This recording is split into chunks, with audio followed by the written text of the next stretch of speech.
Buen día, mi nombre es Eduardo Fortunato, soy médico infectólogo, trabajo como referente del área de epidemiología de la región sanitaria 11 y les voy a hablar de la enfermedad por el SARS-CoV-2, que es el nombre que tiene el virus, que se terminó dando el virus, no es el nombre original que tuvo, y la enfermedad se llama COVID-19, que en inglés es la sigla de enfermedad por coronavirus del año 2019. El coronavirus es un virus ya conocido por la humanidad hace mucho tiempo como tal, hay muchísimas cepas, da enfermedades respiratorias o digestivas y algún otro cuadro más, pero este virus puntual es una variación de ese virus que se detectó por primera vez en China y en el año 2019, de ahí el nombre.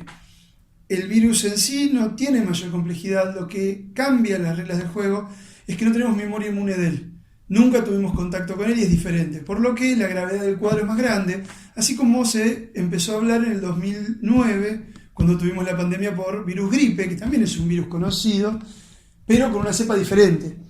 Sería la realidad que estamos hoy viviendo. A partir de lo que pasó en China se fue contagiando en distintos espacios, en distintos países, y termina abarcando muchos sectores del mundo, por lo cual se denomina pandemia. Cuando tenemos una epidemia que abarca sectores diferentes del mundo, automáticamente se denomina pandemia. El virus en cuestión es sensible a la lavandina, a detergentes y al alcohol, por lo cual es fácil de erradicar del medio ambiente o de las manos. Y eso nos da la primera herramienta importante en cuanto a evitar el contagio, que es el lavado de manos. Los síntomas que va a producir originalmente se sospecharon son los síntomas respiratorios. Con el tiempo, es una enfermedad que tiene 6-7 meses desde que existe en la literatura, vamos detectando variantes, pero el cuadro principal que guía nuestras sospechas y los que terminan en cuadros más graves suelen ser los casos respiratorios, por lo que es el núcleo central de todo lo que vamos a charlar. Los síntomas que se están tomando son fiebre, que por muchas cuestiones se bajó el umbral, hoy ya no es fiebre, es lo que se llama subfebril, de 37,5 para arriba.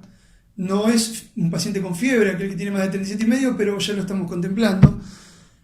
Tos, dolor de garganta, secreción mucosa por la nariz, neumonías, dificultad para respirar, y se agregan últimamente dos síntomas más que se empezaron a ver como muy claramente, que son la alteración de los sabores y la pérdida del olfato. Muy característica, dejad de sentir todos los olores. Se vio que aparecían en algunos casos tempranamente y eran muy características, de manera que se lo utiliza como puntal para entrar a detectar la enfermedad desde el punto de vista sintomático. Pueden aparecer otros síntomas, por lo tanto, lo que encontramos es un clásico balance que se da en la epidemiología entre lo específico, datos que nos hagan que esa enfermedad es inevitablemente, esa persona tiene esa enfermedad, y lo sensible, que es buscar síntomas muy generales, pero que los van a englobar a todos, de manera que no se escape ningún paciente con síntomas. Por lo tanto, empiezan a aparecer distintas definiciones de caso en función de lo que yo deseo en ese sector. Si yo deseo, por ejemplo, en los 3 grupos de más riesgo de diseminación, personal de salud, los geriátricos o los barrios populares, deseo que sea sensible, deseo detectarlos tempranamente.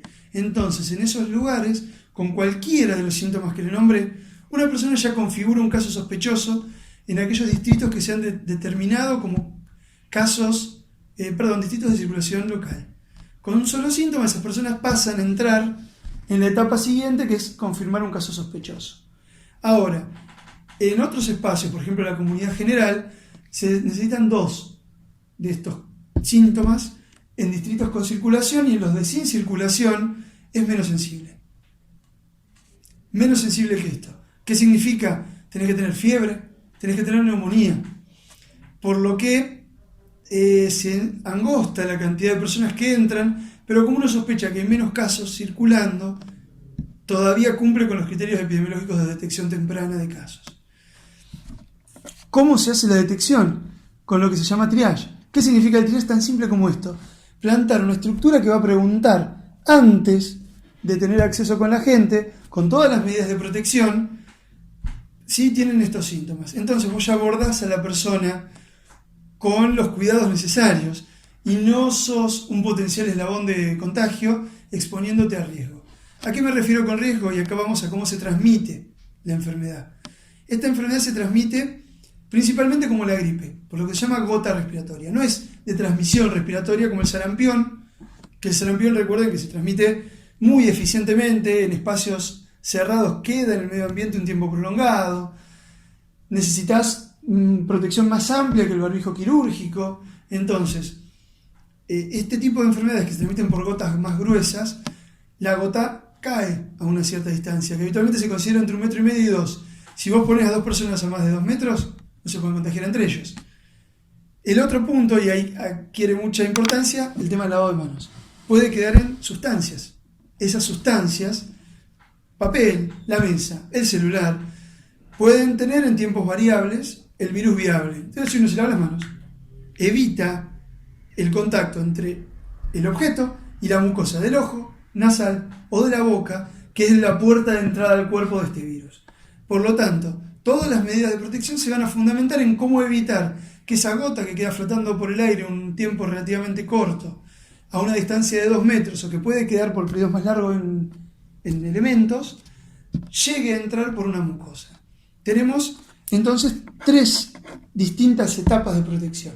La primera etapa es la que está asociada al aislamiento social y al uso de cubrebocas. Si uno evita que la gente se acumule o que esté muy cerca, como hacen en la puerta de los negocios, y además tiene una protección que genera que las gotas más gruesas impacten contra la cara interna, la que está del lado nuestro, y no lleguen a 2 metros, llegan a 40 centímetros, y a la vez lo que elimina a otra persona le cueste más llegar hasta nuestras mucosas, generamos una primera barrera. Segunda barrera, higiene de manos continua. No es necesario que sea alcohol en gel, puede ser agua y jabón, por lo que charlábamos que es un virus sensible a los detergentes, y para las superficies podemos usar lavandina en una dilución de 1 en 10. Lavandina, hay 2 tipos de lavandina comerciales, la de más concentración, la de paquete blanco, es 1 en 10, la otra 1/4, 25% de lavandina, 3/4 de agua. Paso siguiente, ¿qué pasa si uno va a encontrarse con un territorio donde puede haber casos? Por ejemplo, cuando van a hacer el abordaje territorial. Como ustedes pueden ir a una casa y encontrarse que la persona con la que están hablando tiene alguna chance de tener la enfermedad, la cuestión es cómo deberían protegerse ustedes también. Si ese contacto va a durar más de 15 minutos, empieza a configurar un contacto estrecho, si no tienen nada de protección. En la primera etapa, entonces, incluye un barbijo quirúrgico y algún grado de protección ocular, con una antiparra o las máscaras faciales que vienen. Esa protección les brinda seguridad que si la persona con la que ustedes se están contactando tiene síntomas y termina siendo diagnosticada con la enfermedad, ustedes no necesitan cuarentenarse y es muy bajo el riesgo de desarrollar la enfermedad. Ahora, si ustedes van a tener contacto con un caso que ya es sospechoso por conocimiento previo, la chance es más alta. Por lo tanto, la protección ya incluye camisolín, guantes y eventualmente protección para el pelo y el calzado, que no siempre es necesaria. Se tiene que entender que las 3 etapas cumplen roles diferentes, la social y preventiva todo el tiempo, para todas nuestras actividades en el exterior o en nuestros ambientes de trabajo, si no podemos distanciarnos a 2 metros de nuestros compañeros. La etapa intermedia implica cuando vos vas a asistir personas potencialmente enfermas de cualquier tipo de patología, personas que tienen cualquier problema de salud, porque podríamos encontrarnos con una persona que además tiene este problema. Y la última etapa es para cuando uno se va a encontrar con casos definitivamente posibles de tener una enfermedad. ¿Cuál es el problema más importante? La enfermedad no es igual de grave en todos los casos.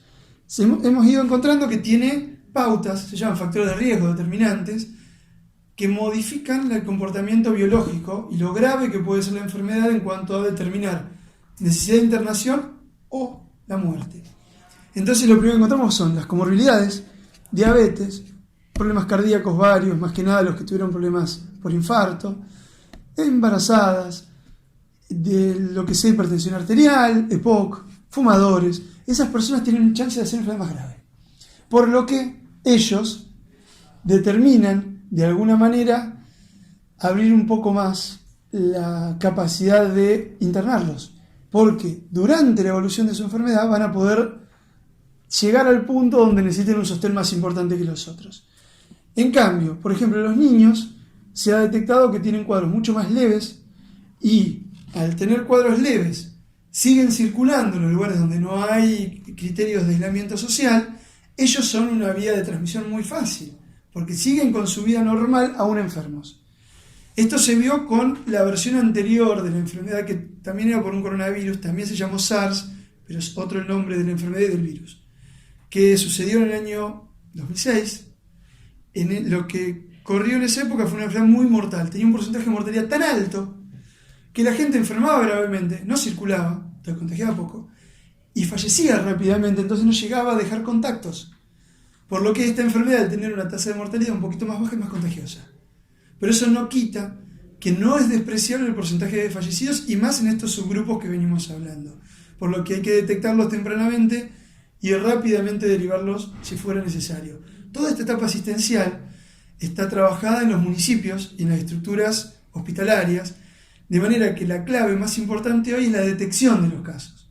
Para lo cual, el trabajo del promotor es muy importante, porque significa el anclaje territorial de muchas de las políticas sanitarias, por lo que muchas personas tienen acceso y confianza al promotor que ven siempre para acceder a través de ellos a lo que de otra manera tardan más.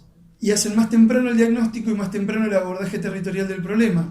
Posteriormente a la detección de un caso sospechoso, hay estructuras hoy dedicadas a esto, principalmente a nivel municipal, y además contamos con herramientas como el Plan Detectar, que van a ir a los territorios más vulnerables, donde el riesgo de enfermar no solo sea más grave, sino más rápido la diseminación, y en personas que obviamente al no tener las mismas condiciones sociales, económicas y de vivienda, van a permitir que la enfermedad se desarrolle rápido y gravemente.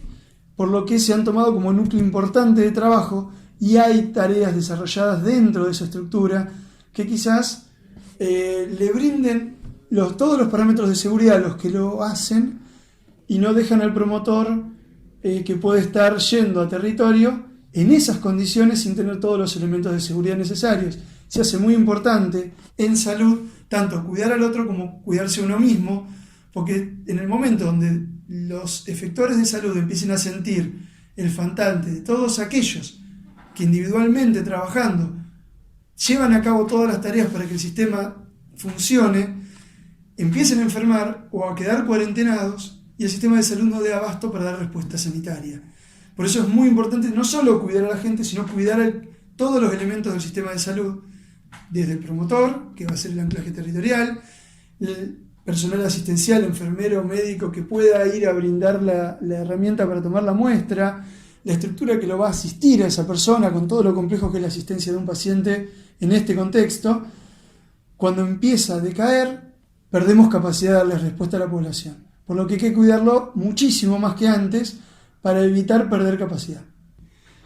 Por último, como cierre, la intención es recalcar el rol en el territorio del promotor de salud, que por un lado es una puerta que facilita el acceso al diagnóstico de la gente, hablando específicamente de esta enfermedad, y además en la posterior contención son un partícipe necesario y fundamental, una vez que ya está hecho el diagnóstico o no, para acercar información, para acercar cualquiera de los elementos que pudieran estar necesitando, tanto desde un punto de vista asistencial como de contención, y agradecerles por la tarea que llevan a cabo todos los días, y los saludo.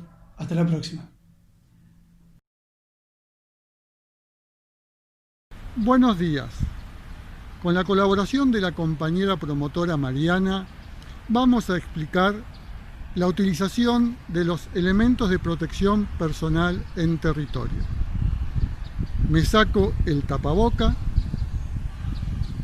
me ato el cabello,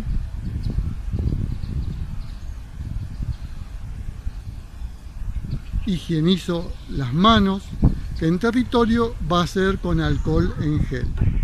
Froto las palmas, froto el dorso, froto entre los dedos, alrededor de los pulgares y las muñecas.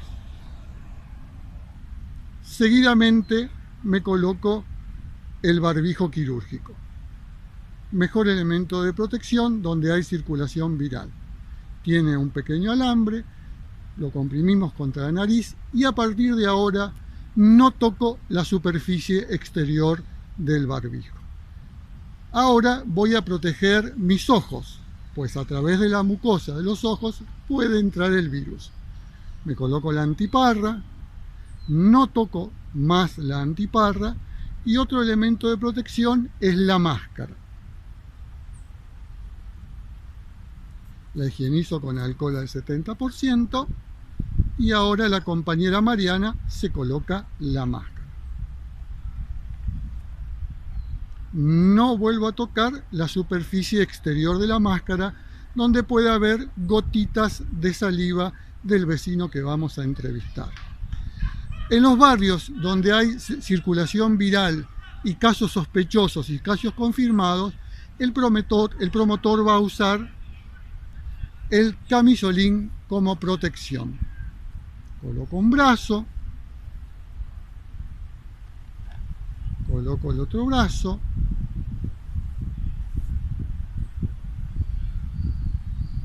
lo ato por detrás,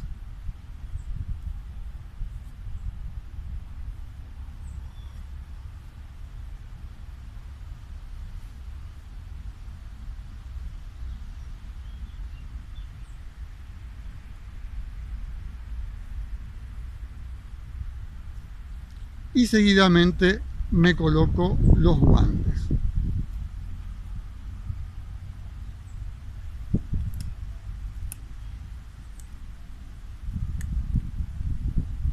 Como le va a mostrar Mariana, los guantes deben quedar por encima de la manga del camisolín. De esta manera queda la mayor parte de su cuerpo expuesta, protegida.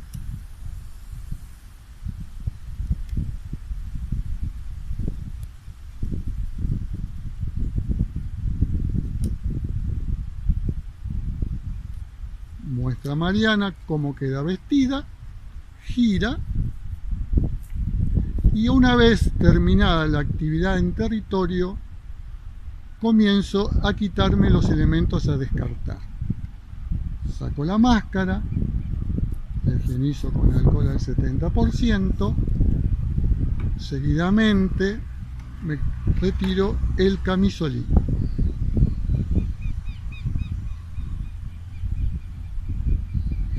Lo tomo de la superficie exterior, lo giro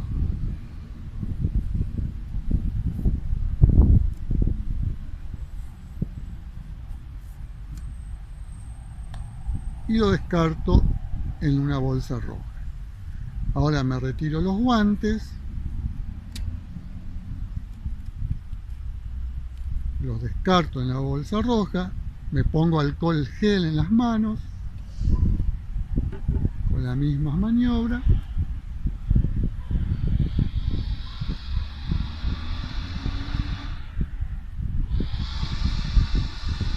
y retiro el barbijo quirúrgico.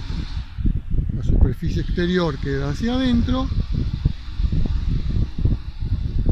vuelvo a higienizarme con alcohol en gel,